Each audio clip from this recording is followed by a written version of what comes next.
యువకులు కానీ తీవ్రమైనటువంటి ఇబ్బందులు పడి వలసలు పోతున్నటువంటి జిల్లా మంది. ఈ జిల్లాకి వాళ్ళ కంట్రిబ్యూషన్ ఏంటి చెప్పమని. ఈరోజు ఆయన ఉన్నది కేంద్ర మంత్రిగా. ఈరోజు మా తాలూకు ఆవేదన ఏంటంటే, ఇప్పుడు కేంద్ర బడ్జెట్ మొన్న నిర్మలా సీతారామన్ గారు ప్రవేశపెట్టినటువంటి బడ్జెట్లో ఒక 6-7 ఇన్స్టిట్యూషన్స్ ఏవైతే యూనివర్సిటీ క్లస్టర్స్ అని చెప్పేసి, నెక్స్ట్ మెడికల్ హబ్స్ అని చెప్పేసి, NIPER national institute of pharmaceutical education research అని చెప్పేసి, ఈ next Indian institute of hospitality అని, ఇండియన్ ఇన్స్టిట్యూట్ ఆఫ్ ఆయుర్వేద అని చెప్పేసి, ఇలాంటి ఇన్స్టిట్యూషన్స్ కొన్నింటిని, అలాగే ఇండియా సెమీకండక్టర్ మిషన్ అని చెప్పేసి 2.0 అని, ఇలాంటి వీటిని ప్రపోజ్ చేయడం జరిగింది ఈ బడ్జెట్లో. వాటిలో ఏదైనా ఒక ఇన్స్టిట్యూట్ని శ్రీకాకుళం జిల్లాకి మాకు స్వార్థంగా ఆమదాలవలస నియోజకవర్గంలో ఏర్పాటు చేయమని చెప్పేసి.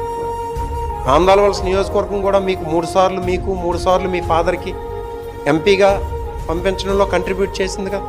ఎమ్మెల్యేకి ఏదైతే మెజారిటీ వస్తుందో సిమిలర్ మెజారిటీ మీకు ఎంపీగా అందిస్తున్నటువంటి నియోజకవర్గం కదా.